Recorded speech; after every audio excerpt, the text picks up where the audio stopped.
रूप पाहता लोचनी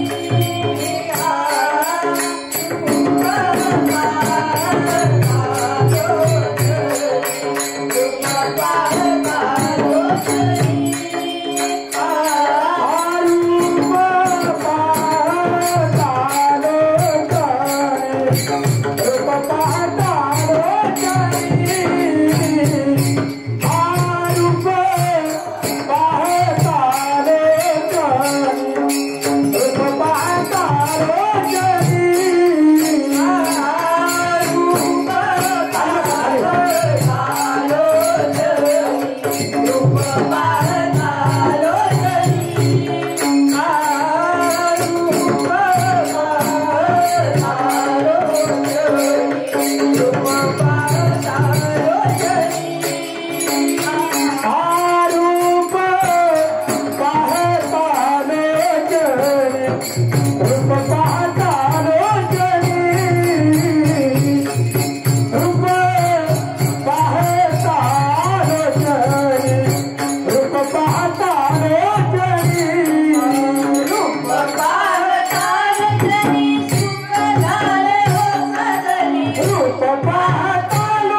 पिंड पदावरी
देवकी परमानंदं कृष्णं वंदे जगद्गुरुं महायोगपीठे तटे भीमरत्र वरं पुण्डरीकाय दातुं मुनीन्द्रे समाधिप्रतिष्ठं प्रमानन्दखण्डं परब्रह्मलिङ्गं वदे पाण्डुरङ्गं पाण्डुरङ्गपेरु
आपल्या भक्ताची हजरमत करण्यासाठी मागे पुढे पाहत नाही. ते आता आपण त्या पांडुरंगाला नमन केलं. आता पांडुरंगाला नमन झाल्यानंतर अवघ्या 16व्या वर्षी ज्ञानेश्वरी असा महान ग्रंथ लिहिला आणि त्याच्यातून ज्ञानाचा भंडार वाटला.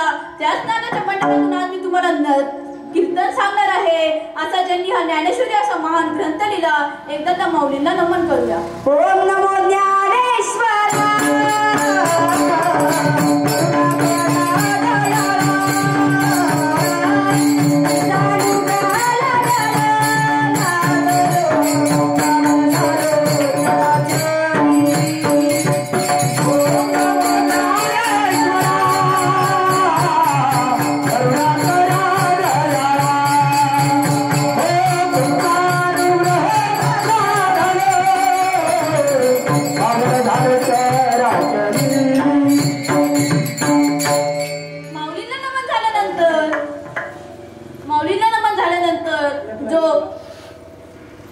माऊलीला नमन झाल्यानंतर ज्याला आपण खंडेराय म्हणतो, ज्याच्या नावाने माझ्या मामाने त्याच्या बैलाचं नाव मल्हार ठेवलं, असं त्या मल्हाराचं एकदा गोंधळ घालूया. वारी मल्हारीची वारी न माझा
आणि तिसऱ्या दिवशी पंढरी नित्य नेमवारा करतात. आपल्या भगवंतासाठी नामस्मरण करतात.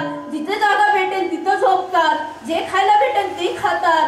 जे वारकरी आपल्या देवासाठी एवढं नामस्मरण करतात, एवढे कष्ट झेलतात. एकदा त्या वारकरीच्या पायाशी मस्तक ठेवूया. मस्तक हे पायावरी, मस्तक हे पायावरी, मस्तक हे पायावरी, मस्तक हे पायावरी. या वारकरी संतांच्या, या वारकरी संतांच्या, या वारकरी संतांच्या, या वारकरी संतांच्या, या वारकरी संतांच्या, या वारकरी संतांच्या. मस्तक हे पायावरी, या वारकरी संतांच्या, या वारकरी संतांच्या, या वारकरी संतांच्या.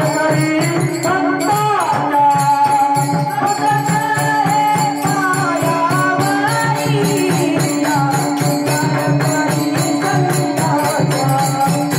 वारकरी संतांच्या, या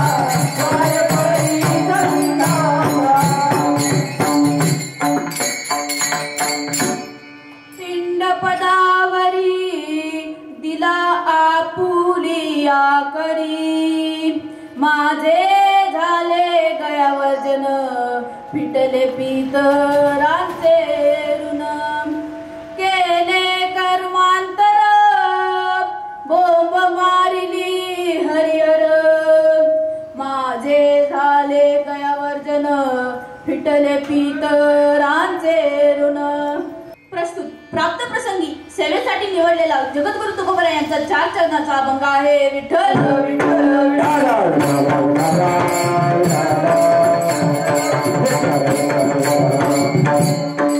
सेवेला सुरुवात करण्यापूर्वी ज्यांच्यासाठी हा कीर्तन सोहळा आयोजित केला आहे, ज्यांच्यासाठी आपण सर्व इथं आयोजित झालो आहोत, ते म्हणजे माझे मामा म्हणजेच हबप संतोष आप्पा बोलते.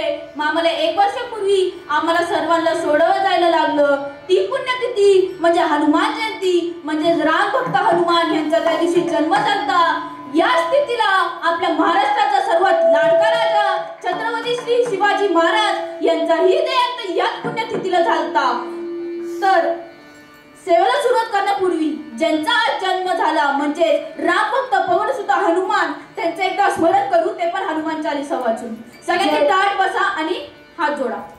श्री गुरु चरण सरोज रज निज मन मुकुर सुधारी.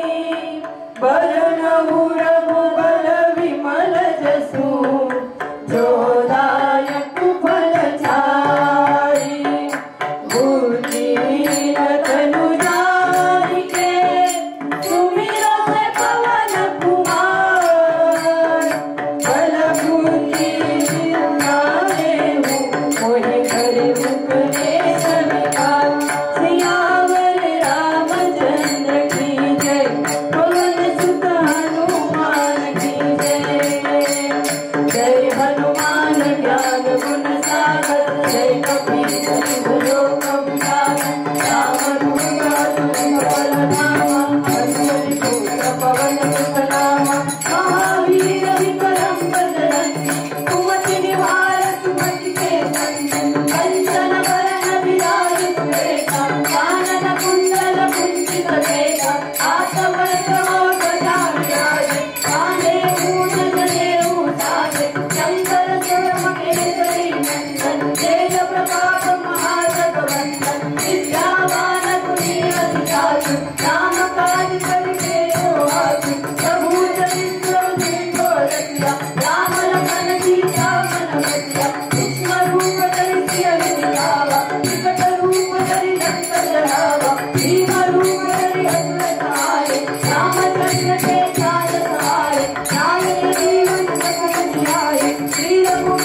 त्यांनी स्वतःच्या हाताने पिंड त्या पदावर देऊन ठेवले आहे.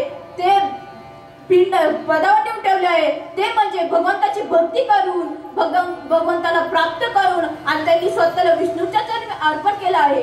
दुसऱ्या चरणात तुकोबाराय सांगतात, माझे झाले गयावर्जन पिटले पितरांचे ऋण. त्यांनी नेहमी नामस्मरण केलं, त्यामुळं त्यांचे गयावर्जन झाले आहे आणि त्याच्या पितरांचेही ऋण फिटले आहेत, म्हणजेच त्यांना मोक्षपदाला प्राप्ती झाली आहे. तिसऱ्या चरणात तुकोबाराय सांगतात, केले कर्मांतर बोंब मारिली हरिहर. त्यांनी कोणतेही कर्म केले ते हरिहर नाव घेऊनच आणि याचीच बोंब मारली आहे. शेवटच्या चरणात तुकोबाराय सांगतात, तुका म्हणे माझे भार उतरले ओझे. तर याच नामाने याच नामस्मरणाने त्यांच्यावरील सर्व भार ओझे सर्व नाहीसे झाले आहेत. हाच झाला अभंगाचा सरसर भावार्थ. विठ्ठल विठ्ठल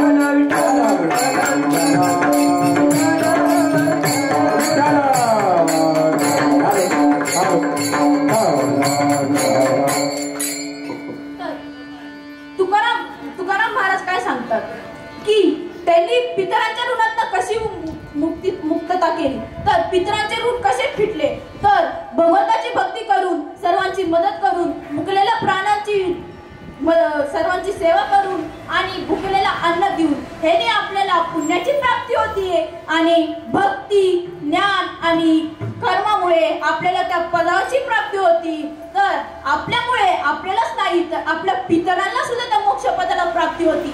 तर आता जगाकडे पाहिलं गेलं तर दोन प्रकारचे माणसं, एक म्हणजे कृतज्ञ आणि एक म्हणजे कृतज्ञ.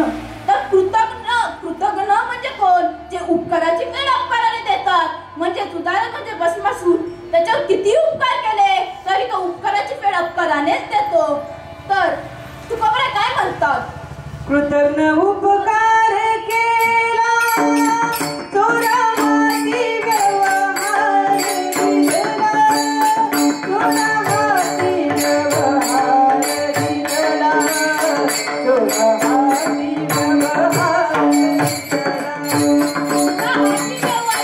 जर चोराच्या समोर जर सोन्याची पेटी ठेवली असेल तर तो काय करतात माता माऊली, तुम्हाला माहितीच आहे, तो चोरून नेणारच. का, कारण तो चोर आहे. चोराचा मूळ स्वभाव कधीच चोरी हा कधीच बदलणार नाही, तो चोरीच करणार. तर मी तुम्हाला एक दृष्टांत सांगतो ज्याच्यावरून तुकाराम महाराज म्हणतात की कुणाचाच मूळ स्वभाव बदलत नाही. एका नगरात एक वैद्य राहायची. वैदिक म्हणजे डॉक्टर नाही, वैदिक म्हणजे आपण इथं भिकारी सुद्धा शब्द वापरतो. वैदिक म्हणजे जी हातात खाटी डोक्यावर टोपली घेऊन फिरती, तिच्याकडे जे साहित्य आहे म्हणजे कांगवा दुया सोरा हे सर्व काही ती विकायची. एक दिवशी ती नगरात अशीच ओढत चाललेली.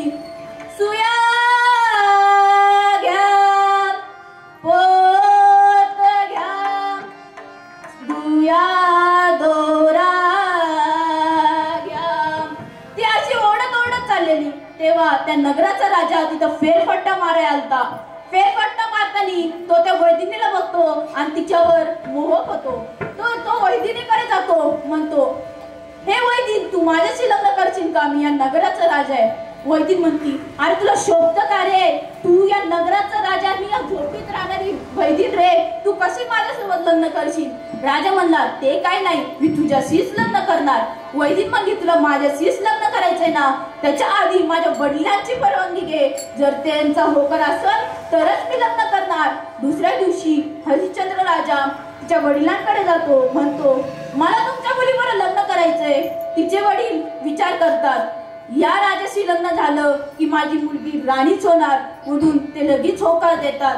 लग्न होतं. लग्नानंतर राणीच्या खाली दासी, सर्वकडे काय गेलं, पाणी पाहिजे तर दासी, झोपायला पलंग, राजमहाल. तर राणीला जेवायला पंचपक्वान्न दिले, तिने एक पण घास खाल्ला नाही. का? घरी असताना ती पंचपक्वान्न नव्हती, 4 दिवसाशिवाय भाकऱ्या खायची, म्हणून तिला सवय फक्त भाकऱ्याच खायची. ती काहीच पंचपक्वान्न खात नव्हती. राजा म्हणाला, ठीक आहे, तुला नाही खायचं पंचपक्वान्न, नको खाऊ. झोपायला गेलं तर खाली झोपायची चटई टाकून, पण पलंगावर कधीच झोपायची नाही. का? घरी असताना ती खाली झोपायची. तर एक दिवशी राजा पलंगावर झोपला होता. खालून पुडुक पुडुक असा आवाज येऊ लागला. खाली बघतो तर काय, राणी 4 दिवसाने शिळ भाकऱ्या खाती. जर पलंगाखाली बघितलं तर बघितलं की सगळीकडे भाकऱ्याच ठेवल्यात. राजा म्हणतो, हे राणी, आता तू राणी झालीस ग, हे भाकऱ्या का खाती? रोज मी तुला पंचपक्वान्न देतो, तू ते का नाही खात? तू आता राणी झालीस, राणी सारखं राहत जा. तर राणी म्हणती, ठीक आहे, मी राणी सारखंच राहत जाईन. दुसऱ्या दिवशीपासून ती पंचपक्वान्न खाऊ लागली, पलंगावर झोपू लागली. हा सगळा बदल पाहून राजाच्या आईने एक सत्यनारायणाची पूजा मांडली. सत्यनारायणाची पूजा झाली. सर्व राणी म्हणाले की तू आता उखाणं घे. पण तिला काही उखाणं घ्यायला येत नव्हतं. पण सगळ्यांचं ऐकून तिने एक उखाणं प्रयत्न केला. आता माता माऊली, तुम्ही ऐका, तुमच्या वेळेस जेव्हा वेळीन तुम्हाला पण हेच उखाणं घ्यायला लागल. तुम्ही हे उखाणं नीट ऐका. तर ऐका, पांढऱ्या पांढऱ्या दुधावर मऊ मऊ साय, पांढऱ्या पांढऱ्या दुधावर मऊ मऊ साय. हरिश्चंद्र राजाचं नाव घेते, भाकर वाढ ग माय, भाकर वाढ ग माय.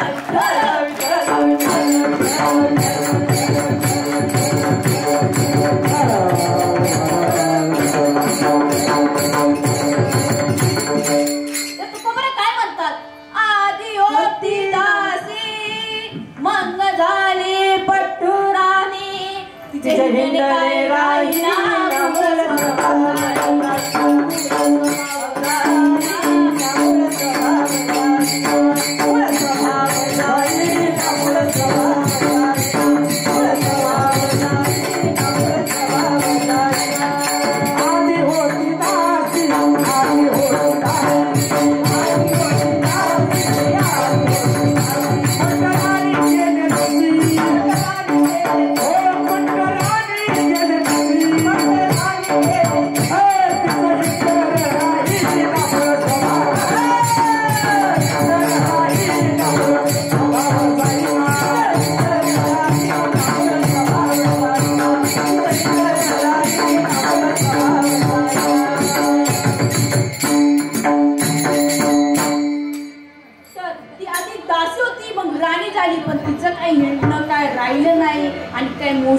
काही गेलाच नाही.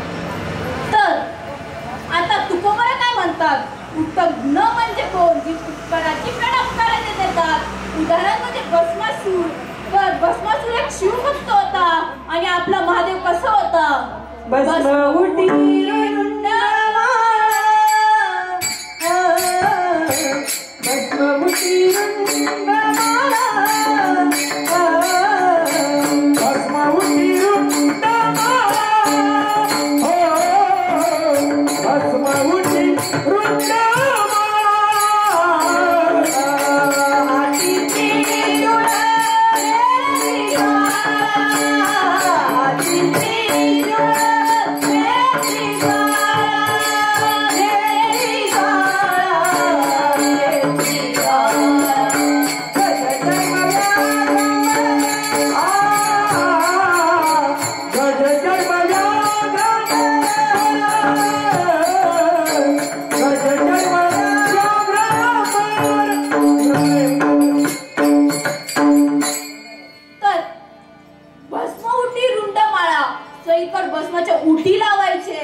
लागायचे आणि डोळ्यांमध्ये ज्वाळ होती.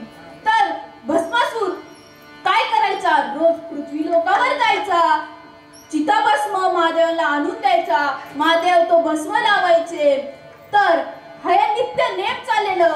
एक दिवशी भस्मासुराला भस्म आणायला उशीर झाला. तर महादेव म्हणाले, हे भस्मासुरा, तुला आज भस्म आणायला उशीर का झाला? तर भस्मासूर म्हणाला, आता मृत्यू लोकावर खूप अनेक विविध हॉस्पिटल डॉक्टर बनले आहेत, त्यामुळं लोकांचं मरण लवकर शक्य होत नाही, म्हणून मला सगळीकडे फिरायला लागतं.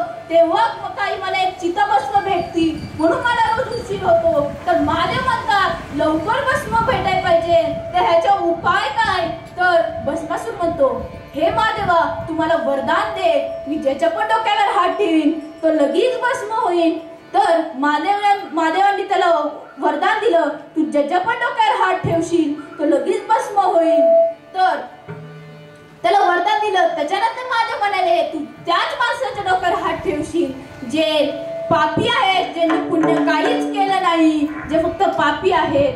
तर भस्मासूर म्हणाला, हो मी तसेच करेन, पापी लोकांच्या डोक्यावर हात ठेवेन. पण महादेवाला काय माहिती की हा भस्मासूर राक्षस आहे आणि राक्षस सारखाच राहणार, त्याचा मूळ स्वभाव काही जाणार नाही. म्हणूनच आपला शिव कसा होता? शिव भोळा चक्रवर्ती, शिव भोळा चक्रवर्ती, त्याचे पाय माझे सुखी, त्याचे पाय माझे सुखी, त्याचे पाय माझे सुखी, त्याचे पाय माझे सुखी. शिव भोळा चक्रवर्ती आणि तो शिव भोळा रे, त्याला कसं कळणार की हा राक्षसच आहे, तो काहीच करणार नाही. तो नंतर देवांच्या डोक्यावर पण हात ठेवायला गेला. जे सज्जन लोक होती, जे पंडित संत, सगळ्यांच्या डोक्यावर हात ठेवायला लागला. एक दिवशी तो चाललेला तेव्हा त्याला नारद मुनी दिसले. नारद मुनी नेहमी नामस्मरण करत जायचे. तर नारद मुनी नामस्मरण कसे करायचे? नारायण नारायण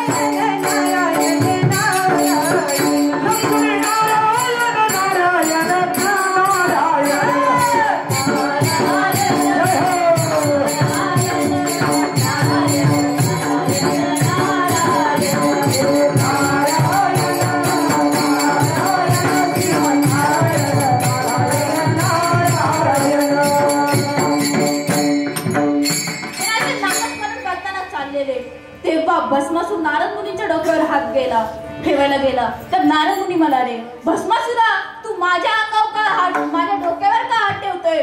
बघ, जेणे तुला हे वरदानच दिले ना, त्याची देवी बघ किती सुंदर आहे. तेव्हा भस्मासूर पार्वतीवर मोहक होतो. महादेवकडे जातो, म्हणतो, महादेवा, तू मला पार्वती दे, नाही तर मी तुझ्या डोक्यावर हात ठेवीन आणि तुला भस्म करीन. महादेव तयार झाले नाही. ते म्हणाले, मी तुला पार्वती देणार नाही.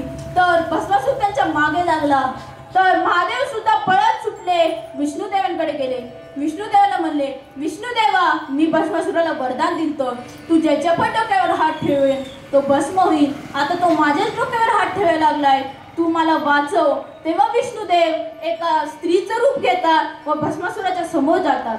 भस्मासूर म्हणतो, हे स्त्री, तू माझ्याशी लग्न कर, नाहीतर मी तुझ्या डोक्यावर हात ठेवीन आणि तुला भस्म करीन. तर स्त्री म्हणती की मी तुझ्याशी लग्न करीन, पण आमची इथं अशी प्रथा आहे की जोडीने मंदिरात नृत्य करायचं. तू माझ्याशी नृत्य करायला तयार आहेस का? भस्मासूर म्हणाला, हा, मी नृत्य करायला तयार आहे. तर स्त्री नृत्य करायला गेली मंदिरात. नृत्य करत होते. नृत्यामध्ये स्त्रीने एक हात कमरेवर ठेवला, एक हात डोक्यावर ठेवला. भस्मासुराने अगदी तसंच केलं. एक हात कमरेवर, एक हात डोक्यावर, स्वतःचा हात स्वतःच्याच डोक्यावर. भस्मासूर तिथंच भस्म झाला आणि तो मरण पावला. म्हणूनच तुकोबरा म्हणतात, की कुणाचाच मूळ स्वभाव बदलत नाही. म्हणून भस्मासुरावर कितीही उपकार केले तरी तो उपकाराची फेड त्यांनी अपकारानेच दिली. म्हणून त्याचा अंतच झाला. हेच तुकोबराय सांगतात. विठ्ठल विठ्ठल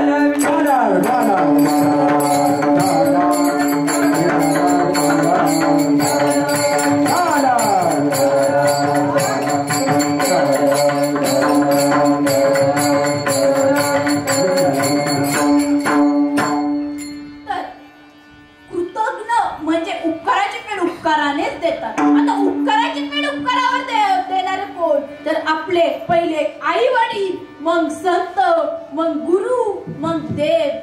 तर संत कसे? तर संतांनी ज्या भगवंतांनी आपल्याला हे शरीर दिलं ना, तर भगवंताकडे जायचं ते मार्ग दाखवले.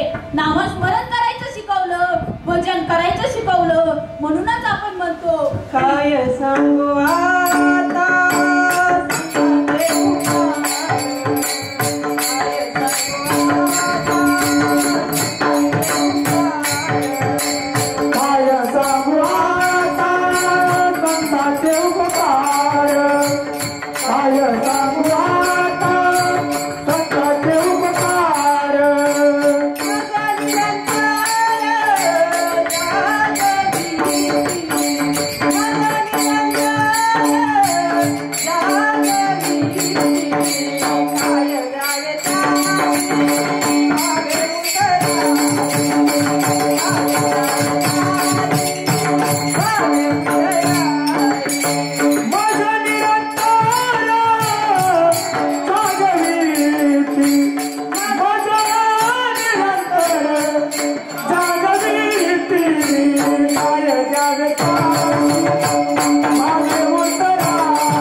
एवढे खूप उपकार केले. आता दुसरे उपकार म्हणजे देवाचे. तर देवाचे उपकार कसे?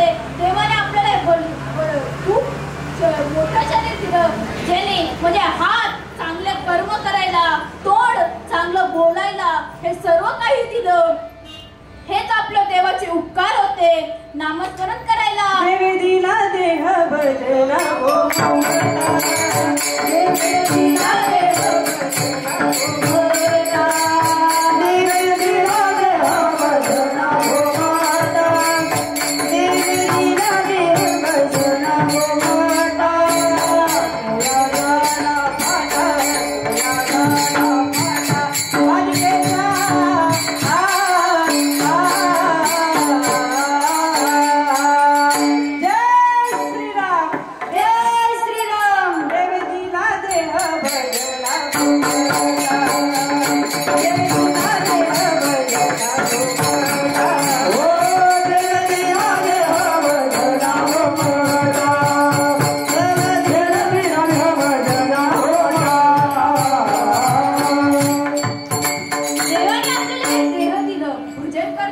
नामस्मरण करण्यासाठी. तुझा ना भरोसा नि माझा भरोसा तुझा ना भरोसा नि माझा भरोसा जग हे कुणाचे रे सांग बड्या मानसा कधी लागेल, कधी लागेल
सुंदर शिकवलं म्हणून हे सुंदर नाचतात. आपण सुद्धा एक ना एक गुरु केलाच पाहिजे आणि की गुरु सारखं मार्गदर्शन कोणीच करू शकत नाही का की गुरुमध्ये तेवढं ज्ञान असतं जे आपल्याला ज्ञान देतात.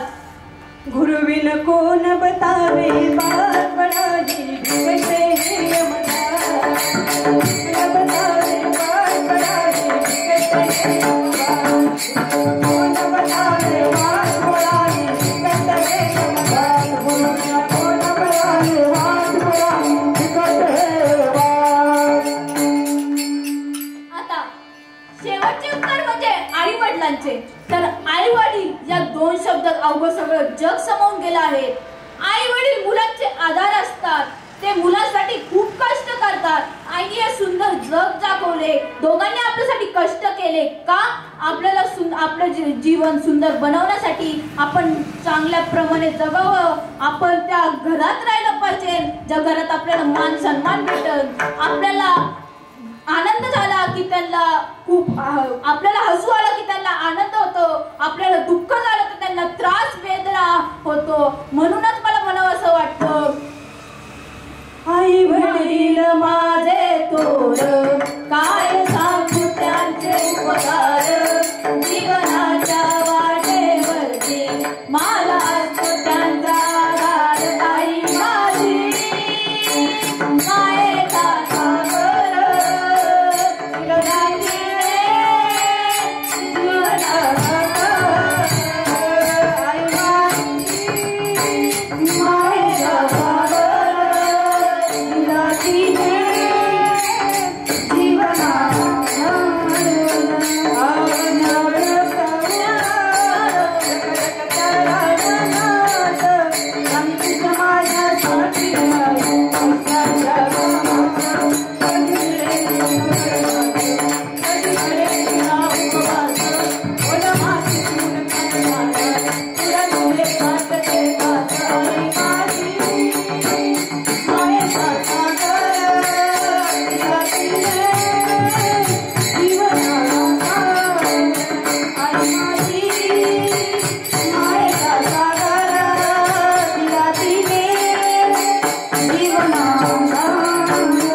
आपल्याला आशीर्वाद देईन. आई सारखी अशी एक पण मूर्ती नाहीये जी आपल्याला सर्व काही खूप लाड करन. आईवानी कोणच नसतं. तर आई मुलांचे आधार असतात आज. आणि बापासारखा तर आशीर्वाद कोण देऊच शकत नाही. बापासारखं सुख कुठं भेटणार नाही. एक दिवशी तुम्ही सगळ्यांनी छोट्या मुलांनी एक दिवशी बापाला जाऊन भेटी मारा. तेव्हा कळलं बापापाशी किती सुख असतं. तर आज ही मुलं बापाविषयी पोरकी झाली कारण की मामा म्हणजे या दोन मुलांचा बाप. कारण की मला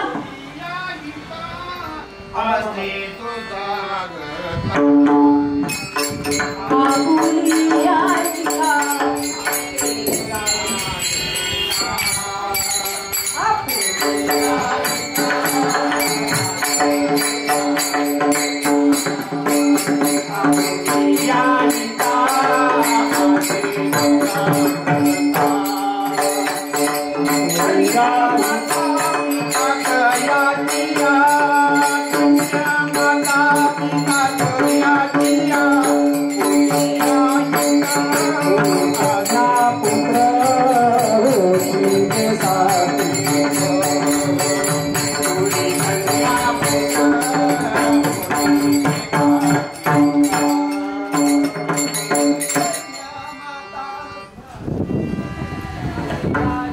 आपुल्या हिता जो असे जागवता धन्य माता पिता तयाचिया. तर धन्य आहे जे माता पिता ज्यांनी आपल्याला जन्म दिला, ज्यांनी आपल्याला हे सुंदर जग दाखवलं, त्यांनी आपल्यासाठी कष्ट केले. तर आजी मुलं त्या बापाविषयी पोरकी झाली आहे का? कारण जो त्यांना आशीर्वाद देणार होता, जो त्यांना सर्व काही शिकवणार होता, जो माणूस आपल्याला सर्व काही शिकवतो, आपल्याला आशीर्वाद देतो, आपल्याला सर्वीकडे फिरायला नेतो, आपल्यावर खूप प्रेम करतो, तोच निघून गेला. तर ज्याला आपण जन्म दिला तोच निघून गेला. तर विचार करा माता माऊली, त्या मातेला किती दुःख झालं असेल, त्या बापाला किती दुःख झालं असेल. माझ्या डोळ्यातली आसव कुणी मायेनं पुसताना, माझ्या डोळ्यातली आसव कुणी मायेनं पुसताना, उरी हुंद का दाटतो या गोष्ट बापाची सांगता, उरी हुंद का दाटतो या गोष्ट बापाची सांगता, उरी हुंद का दाटतो या गोष्ट बापाची सांगता, उरी हुंद का दाटतो या गोष्ट बापाची सांगता. माझ्या डोळ्यात आसव कुणी मायेनं पुसताना, माझ्या डोळ्यात आसव कुणी मायेनं पुसताना, उरी हुंद का दाटतो या गोष्ट बापाची सांगता, उरी हुंद का दाटतो या गोष्ट बापाची सांगता, उरी हुंद का दाटतो या गोष्ट बापाची सांगता, उरी हुंद का दाटतो या गोष्ट बापाची सांगता. ओ त्याच्या फटक्या सदऱ्याला किती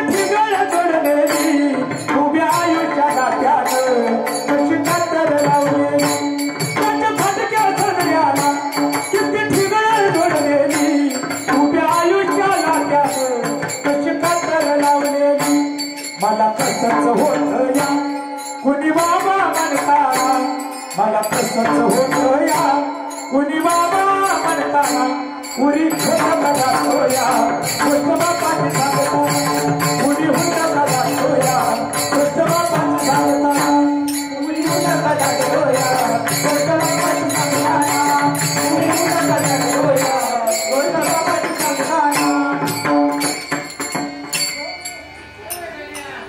आई वडील सर्व विचार करायचा सोडून देतात, समोर उभा राहतो तो म्हणजे दुःखाचा डोंगर. आपल्याला ज्याने अंत्यसंस्कार करायला पाहिजे त्याचेच अंत्यसंस्कार असताना करावे लागतात. त्या अग्नीप्रमाणे तो बाप आतून जळत असतो. त्या दोघांनी खूप कष्ट सहन केले, खूप वेदना सहन केले, कधीच रडले नाही, कधी न रडणारा तो बाप जेव्हा आपला पोटचा मुलगा जातो ना तेव्हा तो मुलगा रडतो, बाप रडतो. तर माझ्या मामाने कृतज्ञ माणसाप्रमाणे वागलं का?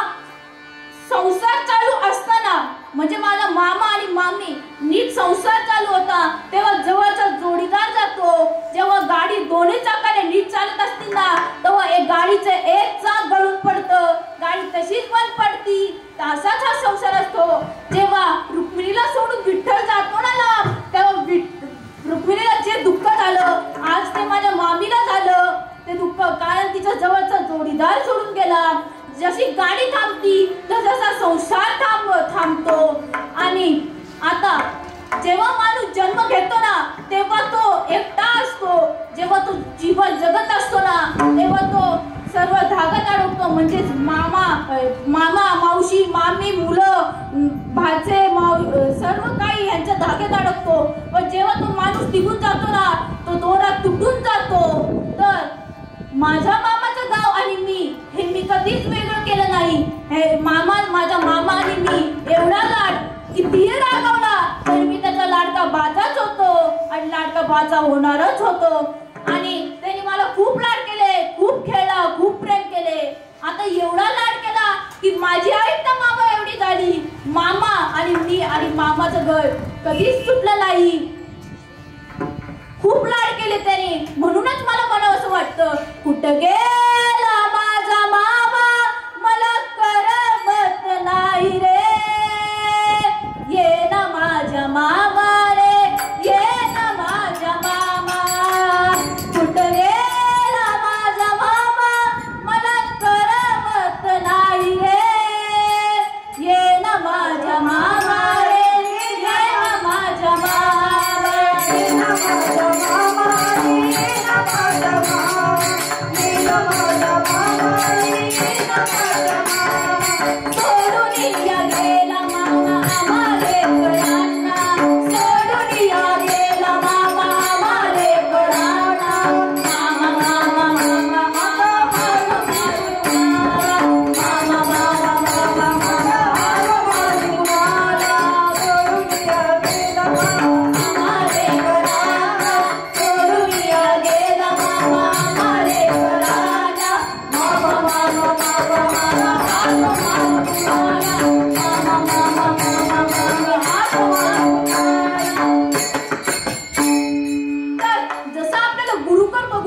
चेहरा फुलतो ना तसंच मला माझ्या मामाकडे बघून चेहरा फुलत असतो.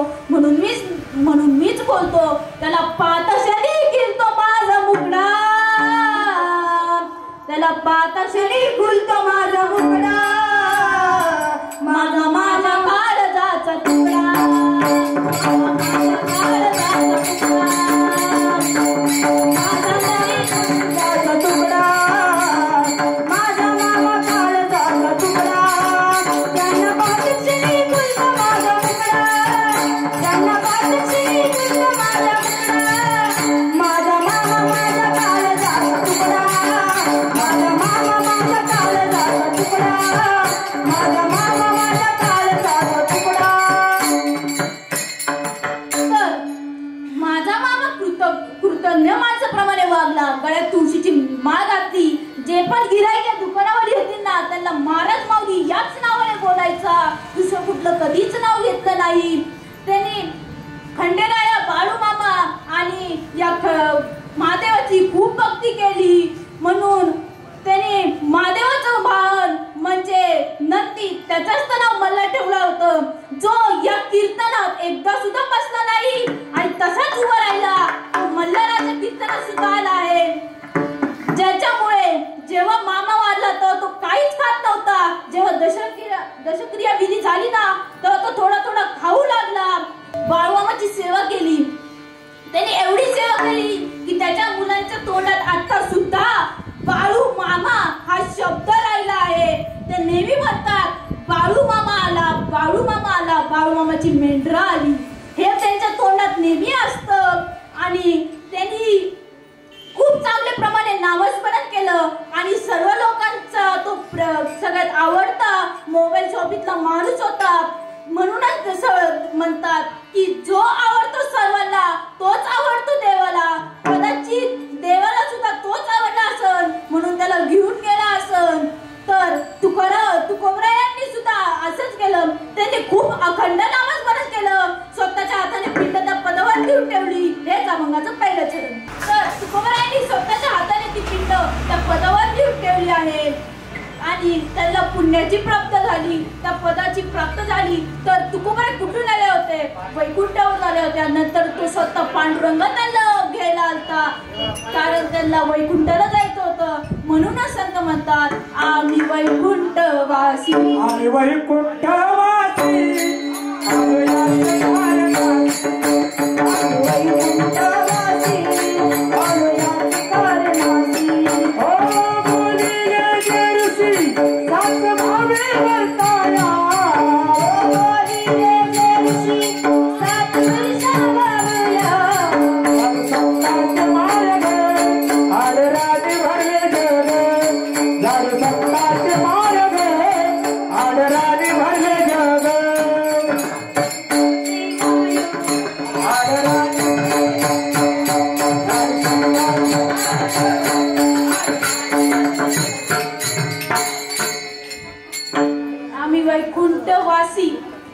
ते वैकुंठवासी होते. आता दुसऱ्या चरणात तुकोबरा सांगतात याच नामस्मरणामुळे त्यांचे गया वर्जन झाले आहे आणि त्यांच्या पितरांचे सुद्धा ऋण पिटले आहे. त्यांच्या पितरांचे ऋण कसे पिटले तर नामस्मरण करून. तर त्याचे गया वर्जन झाले आहेत आणि त्यांचे नामस्मरणामुळे त्यांचं ऋण सुद्धा पिटले आहे. हेच अभंगाचं दुसरं चरण.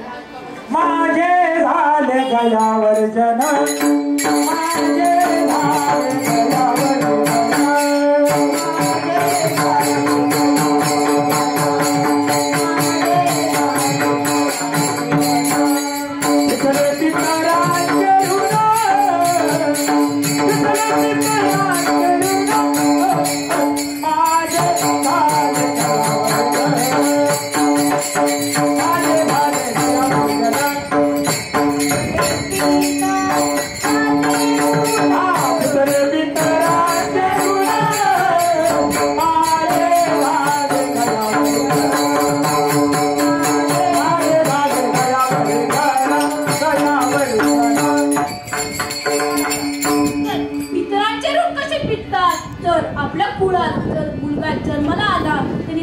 भक्ती केली, नामस्मरण केलं तर देवाला त्या मुलाचं नामाचा आनंद तयाचा हरिक वाटे देवा तयाचा हरिक वाटे देवा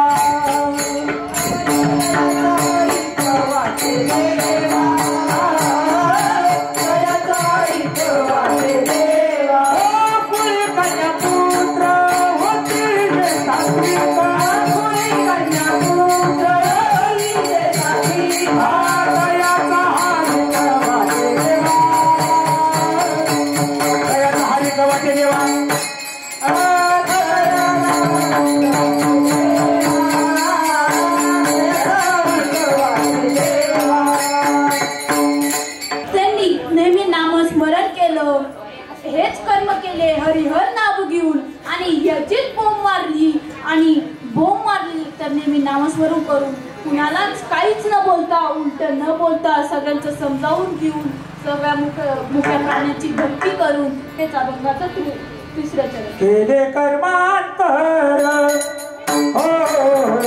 केले कर्मांतर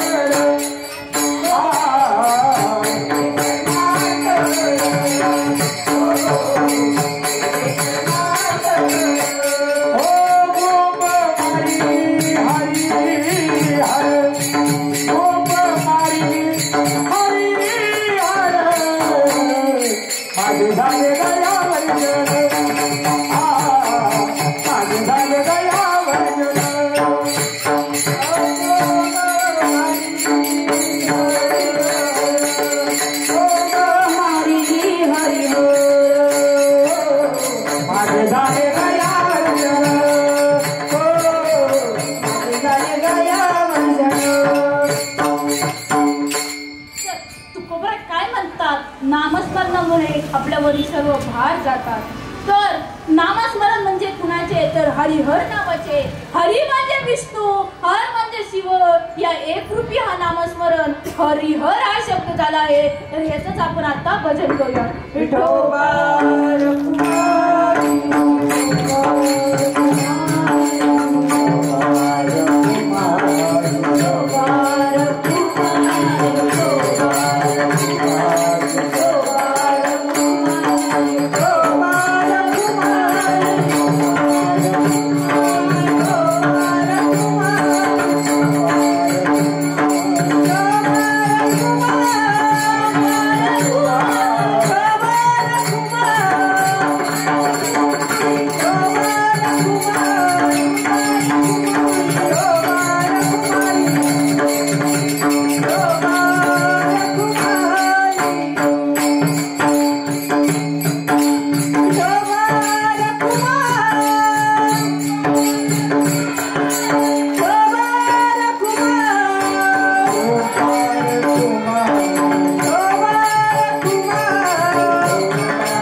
आपण सुद्धा नेहमी नामस्मरण केलं पाहिजे, जेणे आपल्यावर भगवंत प्रसन्न होतो, आपण स्वर्गात जातो, नरकात कधीच जाणार नाही. म्हणून आपण नेहमी नामस्मरण केलं पाहिजे.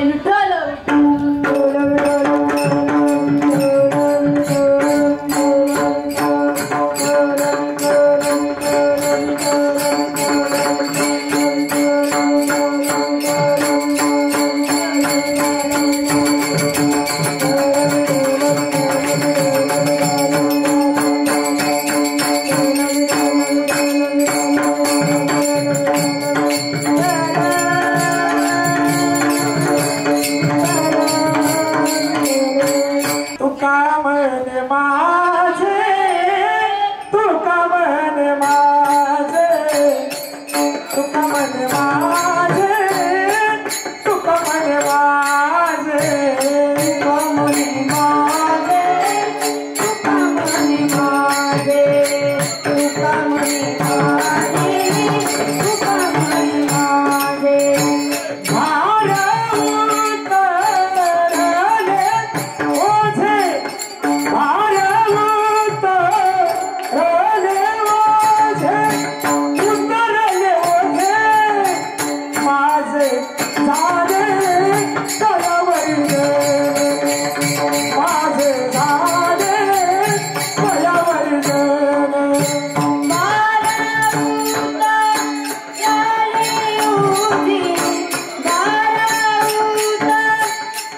ज्ञानराज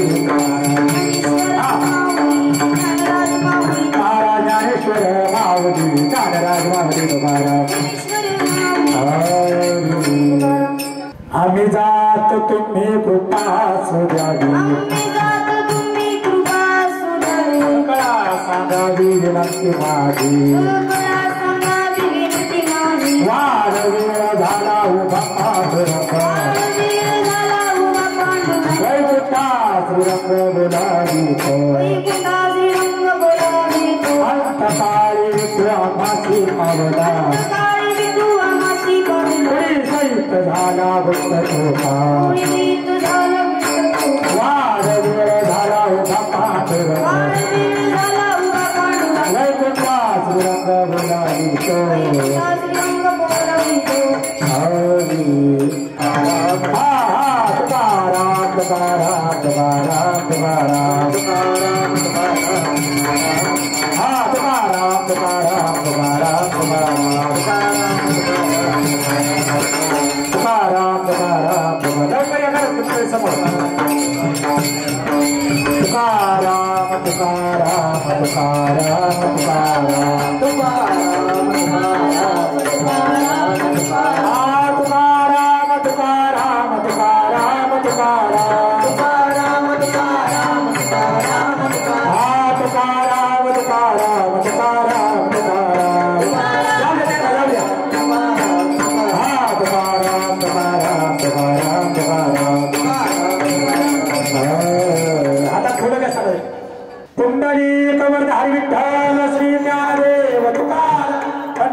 सेवा केली एवढी छान पार पडली कारण माझे आई वडिलांचे मार्गदर्शन आई वडिलांचे ज्ञान गुरुचे ज्ञान आणि तुमच्या सर्वांचे प्रेम तर आज मला सर्वात नीट मार्गदर्शन केलं ते म्हणजे माझे गुरु हबप्पा स्वप्नी महाराज काळणे आणि माझी आई हबप्पा पूनमताई महाराज जाचक यांनी मला खूप मार्गदर्शन केलं त्यामुळे हे कीर्तन खूप नीट पाडलं आणि या कीर्तनाचा रंग आणणारे आमचे हबप्पा रुद्राक्ष महाराज कटके यांचे मी खूप मनापासून आभार मानतो आणि आमच्या संस्थेतले सगळ्यात महत्त्वाचे गायक म्हणजे ध्रुव महाराज त्यांचे मनापासून आभार मानतो आणि माझे मामा म्हणजे संतोष मामा यांचेही मनापासून आभार मानतो आणि आमच्या संस्थेतील सर्वात आदर्श विद्यार्थी म्हणजे श्रीनाथ माऊली त्यांचेही सुद्धा मनापासून आभार मानतो आणि तुम्ही सर्वांनी टाळकरांनी मला मदत केली नाचायला कीर्तनात जास्त रंग आणला त्यांचे मनापासून आभार मानतो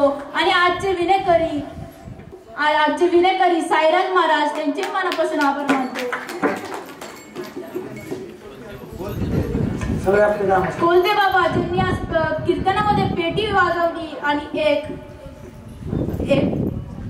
गाणं सुद्धा एक गवळण सुद्धा घेतली अभंग सुद्धा घेतली त्यांचेही मनापासून आभार मानतो आणि या कीर्तनरूपी सेवेला आणि माझे आईचे गुरु ज्यांनी माझ्या आईला शिकवलं त्यामुळे मी आज इथं आहे ते म्हणजे रुक्मिणी तारू गुरुजी त्यांचेही मनापासून आभार मानतो आणि कीर्तनरूपी सेवेला पूर्णविराम देतो. वक्रतुंड महाकाय सूर्यकोटी समप्रभ निर्विघ्नं कुरु मे देव सर्व कार्येषु सर्वदा गुरुर्ब्रह्मा गुरुर्विष्णू गुरुदेव महेश्वरः गुरु साक्षात परब्रह्म तस्मै श्री गुरवे नमः. आज या ठिकाणी या पिसवळे गावचे आमचे सुपुत्र वैकुंठवासी संतोषप्पा सदाशिव बोलते यांना आज जाऊन 1 वर्ष झालं आणि आज त्यांचं प्रथम पुण्यस्मरण आहे. त्या पुण्यस्मरणाच्या निमित्ताने आज आपण पाहिलं आमचे नातू आणि आप्पाचे भाचे हरिभक्त परायण देवेंद्र महाराज जाचक यांनी सुंदर अशी कीर्तनरूपी सेवा केली. हे पहा इतक्या लहान वयात असू द्या परंतु इथं उभं राहून बोलणं तितकं सोपं नाही बरं का. आमची मुलं धिंगाणा घालतील गोष्टी सांगतील टीव्हीतले कार्यक्रमाचं सांगतील इथं टीव्हीतलं नव्हतं सांगायचं धिंगाणा नव्हता घालायचा. इथं विशेष म्हणजे त्या ठिकाणी परमार्थिक शब्द वापरायचे होते त्याच्या बुद्धीच्या प्रमाणे त्याहीपेक्षा तुम्ही त्याच्याकडे पाहिलं तो उड्या मारत होता नाचत होता हसत होता घाबरत नव्हता. हे घाबरत नव्हता हे त्याच्यामध्ये असणारं म्हणजे धीटपणा किंवा त्याच्यामध्ये असणारी ती एनर्जी जी आली, ती एनर्जी त्याच्या गुरूंकडून आली. त्याने पहिल्यांदा सांगितलं की आपण जर आपल्या गुरूंना नमन करू. तेव्हा या ठिकाणी आज संपूर्ण आपले संस्थेतील विद्यार्थी घेऊन हरिभक्तपरायण स्वप्नील महाराज रामकृष्ण या ठिकाणी उपस्थित राहिलेले आहेत. श्री गुरु सारिखा असता पाठी राखा, इतरांचा लेखा कोण करेल. एकदा गुरुचं पाठबळ असलं ना की सगळं काही व्यवस्थित होतं. त्याप्रमाणे हा आजचा छोटासा असणारा एक काय आहे, बिंदू आहे, एक बिंदू आहे. हा कालांतराने गुरुच्या पाठबळाने, आईवडिलांच्या आशीर्वादाने, तुमच्यासारख्या साधुसंतांच्या मायबापाच्या आशीर्वादाने त्या ठिकाणी उद्याचा सिंधू होणार आहे, सागर होणार आहे. आणि तसंच व्हावं. आणि या ठिकाणी प्रथम पुण्यस्मरणी आज आप्पाला श्रद्धांजली वाहण्यासाठी अहो काय न्यावं. आपण व्यावहारिक दृष्ट्या पाहिलं तर श्राद्धाच्या दिवशी काय नेतो आपण, पोशाख द्यायला पाहिजे आणि कपडे नेले पाहिजे. आज या मुलीने पाहिलं तर आपण पाहिलं हरिभक्तपरायण आमची कन्या सौभाग्यवती पूनमताई जाचक यांनी एवढं मोठा आहेर या भावाच्या चरणी समर्पित केला. या कीर्तनरूपी सेवा आपल्या भावाच्या चरणी त्या ठिकाणी समर्पित केली. एवढं मोठं तिने त्या ठिकाणी भेट त्या ठिकाणी दिलेली आहे. वास्तविक पाहिलं तर आप्पाची इच्छा खूप होती, आप्पाची इच्छा होती की या मुलांनी कीर्तन करावं. आणि त्या इच्छेप्रमाणे महाराजांनी त्या ठिकाणी, स्वप्नील महाराजांनी त्या ठिकाणी त्यांना मार्गदर्शन केलं किंवा त्यांच्याकडून अभ्यास घेतला. आता एकच त्याला सांगेल, बाबा आज तू उभा राहिलास, अजून तुला जास्त उभं राहायचंय, अजून तुला जास्त कष्ट करायचे आणि अजून तुला जास्त अभ्यास करायचाय. कळलं. अभ्यासाने अभ्यासाचं फळ आहे ते, निश्चयाचे फळ तुका म्हणे, फळ ते तुका म्हणे त्याची फळ. त्याने निश्चय केला आणि सद्गुरूने त्याला पाठिंबा दिला. तुमच्यासारख्याचे आशीर्वाद मिळेल. आज प्रथम पुण्यस्मरण आहे आप्पाचं आणि आपल्या मामाच्या पुण्यस्मरणामध्ये भाच्याने कीर्तन केलं. असं नाही की तो मामाला विसरला आणि त्या ठिकाणी हसत खेळत नाही हो. त्याचाही कंठ दाटून आला होता, त्याच्या डोळ्यातून अश्रू वाहत होते. त्यालाही तो मामा आठवत होता. आपण पाहिलं त्यालाही तो मामा आठवत होता. त्याला बाकीचा अभंगावर बोलण्यापेक्षा मामाविषयी बोलायला आवडत होतं. अभंगाचा विषय नव्हता इथं, माझा मामा कसा होता हे त्याला सांगायचं होतं. आणि तेवढ्या वेळामध्ये त्याने त्या ठिकाणी आपल्या समोर जे मांडलं खूप सुंदर मांडलं. आज आपण पाहिलं की बोलणं इथं सोपं नाही हो. अहो आम्हाला अजून माईकवर बोलायला सांगितलं तर आमची डगमगते हातपाय. बरोबर आहे, काही माईकवर सुद्धा बोलता येत नाही. हे पहिल्यांदाच उभा राहिला पण खूप सुंदर अशी त्याने सेवा केली. त्या ठिकाणी त्याला घडवणारे त्याचे सद्गुरू असतील, त्यांचे माता पिता असतील, खूप त्या ठिकाणी या आईने सुद्धा आमच्याकडे होती, ती खूप कष्ट केले, तिने खूप कष्ट केले, खूप अभ्यास केला. अहो रात्री 1-1 वाजेपर्यंत ती जागायची. खरं वाटेल का कुणाला. आम्ही कुठं कीर्तनाला गेलो, तिला जर प्रॉब्लेम असेल, यायचं नसेल तर ती कधी आली नाही म्हणून मग पिसावऱ्याला नाही आली, आमच्याकडेच राहायची. आम्ही कीर्तनाहून येईपर्यंत ती लाईटी खाली अभ्यास करत बसायची, कॉलेजचा पण कीर्तनाचा पण. आणि खरोखर तिच्यासारखा तो धाडशी. ती पहिल्यांदा वारीमध्ये आले, फक्त 8च दिवस झाले, 15 दिवस झाले आमच्याकडे येऊन. आणि बारामतीत गेल्यानंतर आमचे महाराज म्हणले पूनम प्रवचन कर, लगेच बसली आणि सुरू झालं तिचं. तसं आज मामाच्या पुण्यस्मरणाच्या निमित्ताने हरिभक्तपरायण देवेंद्र महाराज जाचक यांनी ही सेवा सुरू केली. म्हणून या ठिकाणी प्रथमतः मी त्याच्या मायबापाला धन्यता देते, सद्गुरूला धन्यता देते. पण सगळ्यात मोठा आभार मी मानते ते माझ्या मामा मामींचं, जाचक कुटुंबियांचं. कारण त्यांनी त्या ठिकाणी एवढं प्रोत्साहन दिलं. सुनेलाही त्या ठिकाणी पुढचं शिक्षण दिलं. आज मुलांनाही त्यांचं प्रोत्साहन आहे. कारण का ते कुटुंब संपूर्ण अगदी उपजताच माळकरी आहे आणि म्हणून त्या कुटुंबामध्ये हे संस्कार टिकून आहेत. आणि अशा या असणाऱ्या कुटुंबातील एक असणारा बिंदू उद्याचा सिंधू होणार आहे. म्हणून या ठिकाणी मी आपल्या सर्वांच्या वतीने हरिभक्तपरायण देवेंद्र महाराजांना या ठिकाणी खूप खूप शुभेच्छा देते. पुढच्या त्यांच्या वाटचालीसाठी खूप खूप आशीर्वाद देते. आणि आज प्रथम पुण्यस्मरणी या ठिकाणी आप्पाच्या जाण्याने आज वर्ष झालं. आमच्या भगिनी असतील, सौभाग्यवती मंगलताई कोलते असतील, त्याचप्रमाणे बापू असतील, ते संपूर्ण कोलते परिवार असेल, खूप त्याकडे मी मगाशी आल्यापासून पाहते. 10-10:15 वाजता आम्ही आलो आणि तेव्हापासून या आईच्या डोळ्यातलं अश्रू अजूनही तुटलेले नाही. आताही ते रडतच आहेत. आता तुम्ही सांगा वर्षभर रडतायत पण आप्पा परत येत नाही. परंतु एकच वाईट वाटतं की जो असणारा आपला आधारस्तंभ त्या ठिकाणी काळाच्या पडद्यावर गेला आणि त्यामुळे त्याचे आठवण करत करत आठवणीत जगत राहणं एवढंच आपल्या हातात आहे. याच्यापेक्षा आपल्या हातात काही नाही. असो, या ठिकाणी या दुःखाने ते पूर्ण डगमगले आहेत. वर्ष झालंय ते दुःख पुन्हा सावरणं त्यांना शक्य होत नाही. तरी सुद्धा परमेश्वराला प्रार्थना केली की परमेश्वराने त्यांना पुढच्या आयुष्यामध्ये हे दुःख सहन करत करत जीवन जगण्याची ताकद द्यावी आणि आपणना त्या ठिकाणी पुण्यस्मरणाच्या निमित्ताने माझे तारू परिवारच्या वतीने सर्व देऊर ग्रामस्थांच्या वतीने चिंतामणी प्रासादिक दिंडीच्या वतीने चिंतामणी भजनी मंडळाच्या वतीने चिंतामणी वारकरी शिक्षण संस्थेच्या वतीने चिंतामणी महिला भजनी मंडळाच्या वतीने भावपूर्ण श्रद्धांजली अर्पण करते आणि या ठिकाणी थांबते. रामकृष्ण हरी. कैलासवासी आपल्या सर्वांचे लाडकी संतोषप्पा कोलते यांच्या प्रथम पुण्यस्मरणानिमित्त जमलेल्या त्यांचा सर्व नातलग आप्तेष्ट त्यांचा मित्र परिवार या सर्वांना अभिवादन करून सर्वप्रथम आज ज्यांचं अप्रतिम असं जीवनातलं पहिलं कीर्तन झालं हरिभक्तपरायण आपल्या सर्वांचे लाडके देवेंद्र महाराज जाचक अप्रतिम असं कीर्तन केलं. विशेष म्हणजे एकच वाटतं की आपल्या आप्पांची पण आमच्या संस्थेला अनेकदा भेट झालेली. विद्यार्थ्यांना लाडाने खूप काही खाऊ घेऊन यायचे आप्पा आणि आप्पांचं कौतुक आहे. योगायोगाने आप्पांच्या दशक्रियेला माझंच प्रवचन झालं होतं. ज्यावेळेस माझे आजपर्यंत अनेक ठिकाणी प्रवचन झाले पण जो जनसमुदाय त्या दशक्रियेला जमला होता तेवढा मला उभ्या आयुष्यात कधी पाहता नाही आला. म्हणजे एखादा माणूस गेल्यानंतर त्याच्या प्रत्यर्थ एवढा जनसमुदाय उसळून येत असेल तर त्याची ख्याती हयात असणारी काय होती ते आपण कल्पना करू शकत नाही.